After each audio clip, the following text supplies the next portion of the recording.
কি পরিমাণে গরম, আমি তো এত গরম সহ্য করতে পারতেছি না।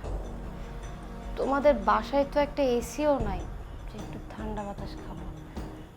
উপরে ফ্যানটাও তো ঠিকঠাক মতো চলতেছে না, আস্তে আস্তে ঘুরতেছে। কি যে করি।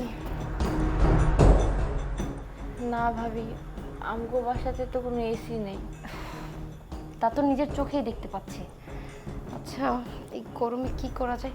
আচ্ছা, একটা কাজ করো, তোমার ভাইকে গিয়ে বলো একটা খাঁচা ফ্যান বাজার থেকে কিনে আনতে। না হলে আমি এই বাসায় থাকতে পারবো না, আমার খুব কষ্ট হচ্ছে। আচ্ছা ঠিক আছে ভাবি, আমি এখন নিজে ভাইয়ের সাথে কথা বলতে আসছি। আচ্ছা ঠিক আছে, তাড়াতাড়ি চলো, তাড়াতাড়ি আনতে বলো, বুঝছো?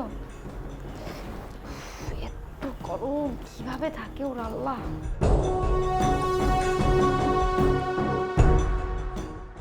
ভাইয়া, ভাইয়া, ভাইয়া। কিরে, কি ভাইয়া। হয়েছে? চিল্লাচ্ছিস কেন? ভাবির অনেক গরম লাগতেছে, ভাবি কইলো একটা খাসা ফ্যানের ব্যবস্থা করতে। কেন, ঘরের ফ্যান আছে না? থাকতে পারবো না কেন? ওই ফ্যান তো নষ্ট হয়ে গেছে ভাইয়া। এখন খাসা ফ্যান কই পাই? এক কাজ কর, তুই বাজারে যা, বাজারে যা একটা খাসা ফ্যান নিয়ে আয়।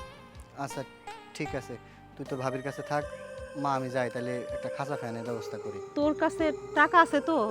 মা ওই টাকা পয়সা নিয়ে চিন্তা করো না, আমি দেখতেছি একটা ব্যবস্থা করে আনতেছি। ওই তুই ঘরে যা, বৌমারে হাত পা খাতে একটু বাতাস কর। ঠিক আছে আম্মা। আচ্ছা যা।